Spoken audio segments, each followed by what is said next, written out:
Opposition कहती है कि जो पार्लियामेंट के अंदर सीआईएसएफ को लगाया गया है इसकी वजह से लेजिटिमेट प्रोटेस्ट नहीं हो पा रहे और वो फोर्सिबली लोगों को बाहर किया जाता है जब प्रोटेस्ट करते हैं तो वेल ऑफ द हाउस से।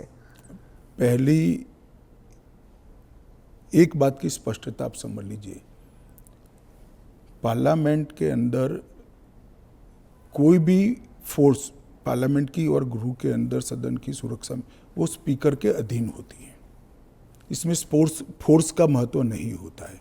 पहले भी दिल्ली पुलिस के जवान थे, अब सीआईएसएफ मार्शल्स थे ना पहले। तो वही मार्शल्स होते, आज भी मार्शल्स ही है।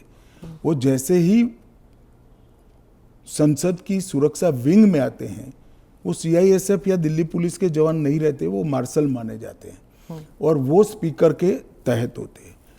मार्शल सदन के अंदर तभी प्रवेश करते हैं जब स्पीकर उनको ऑर्डर करे। एक बात, ये जो बदलाव हुआ है वो एक बड़ी दुर्घटना हुई थी।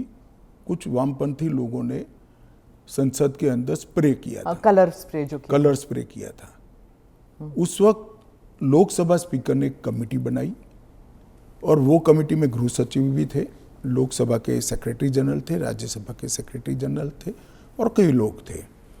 उन्होंने मिलकर ये तय किया कि किसी न किसी एक सीएपीएफ ने स्पेशल संसद की सुरक्षा के लिए ट्रेनिंग किया हुआ एक दस्ता बनाया जाए, जो दस्ता संसद सभ्यों की गरिमा, पार्लियामेंट्री प्रोसीडिंग की गरिमा और संसद की सुरक्षा तीनों का समायोजन कर काम कर पाए। और तब यह तय हुआ कि सीआईएसएफ के अंदर पार्लियामेंट की सुरक्षा के लिए एक स्पेशल दस्ता बनाया जाएगा।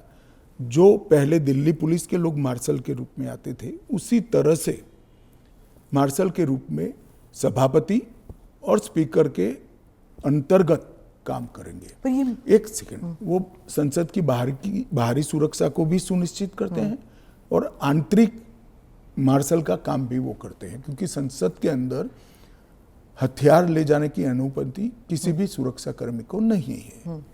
पर ये पैरामिलिट्री हो जाता है ना ट्रेनिंग उनकी। दिल्ली पुलिस क्या होता है, वो भी पुलिस होता है, वो भी मेरे ही अंडर आता है।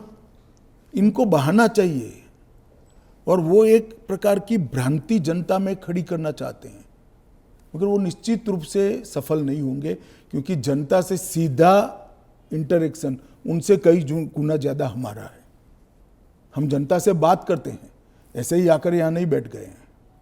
मगर 3 चुनाव हारने के बाद मुझे लगता है फ्रस्ट्रेशन का जो लेवल है, वो सामान्य विचार विवेक जो होता है वो गंवा बैठा है।